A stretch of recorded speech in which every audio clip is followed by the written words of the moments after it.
હવે એક ક્લાસમાં 100 છોકરાઓ એક સાથે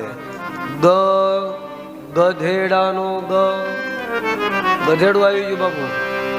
હા, ગણપતિ કરતા ગધેડું આગળ નીકળી ગયું ને એ યુગમાં આપણે જીવીએ છીએ.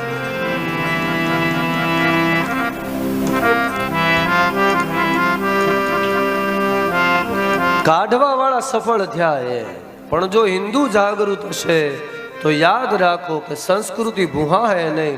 હુતા રહેવું તો ક્યાં વહી જાય ખબર નહીં પડે. એમ અડધું તો વહી ગયું, સાવધાન બનીએ. શિક્ષક બ્રાહ્મણ હતો. દાન લેવું એમ નહીં, દાન દેવું તે પણ બ્રાહ્મણનું કર્તવ્ય છે. લીધે રાખે તો બ્રાહ્મણને પચે નહીં. ગમે એવો સત્તાધારી ભલે ને હોય, કાઢે ને એટલે હલવાઈ ગયો, આટી આવી ગયો એમ